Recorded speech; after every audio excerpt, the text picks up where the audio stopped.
अगर आप भी चाहते हैं नए वीडियो एवं नए ऑडियो देखने एवं सुनने के लिए तो हमारे गोल्ड स्टूडियो चैनल को सब्सक्राइब जरूर करें एवं बेल आइकन दबाना ना भूलें। Presents by Gold studio.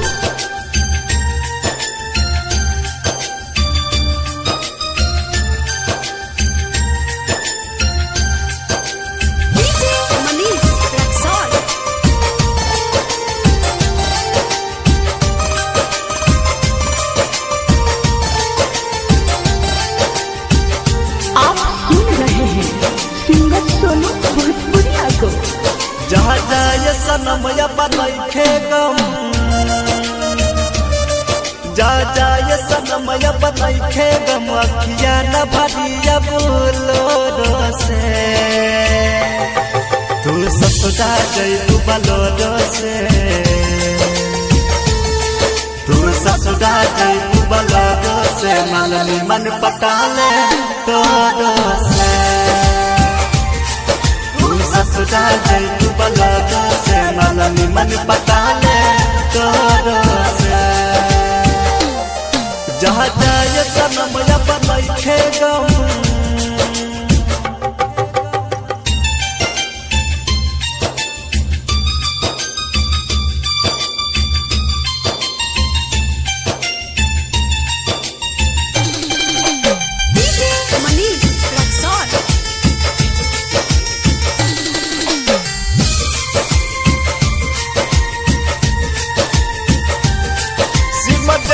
हमारा मोबाइल हो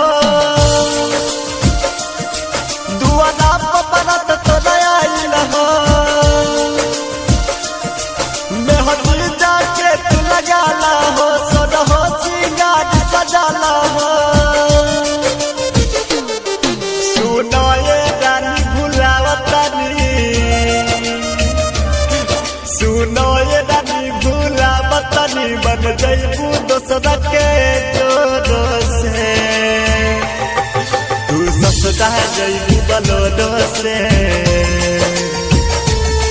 तू ससुरा जइबू बलोरो से, मननी मन पटाले तोरो से, तू ससुरा जइबू बलोरो से, मननी मन पटाले तोरो से। जहाँ जाए सनम बनैखे गम,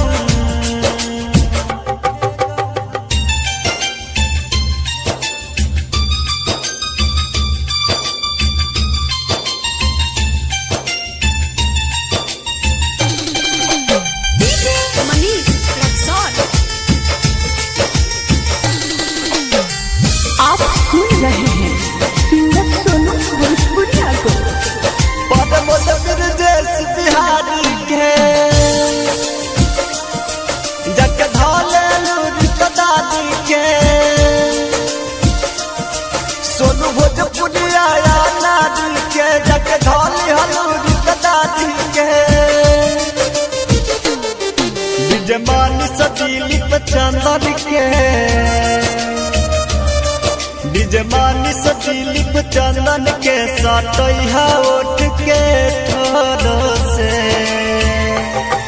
तू ससुरा जइबू बलोरो से, तू ससुरा जइबू बलोरो से, मननी मन पटाले तोरो से, तू ससुरा जइबू बलोरो से, मननी मन पटाले तोरो से। जहाँ जाए सनम बनैखे गम,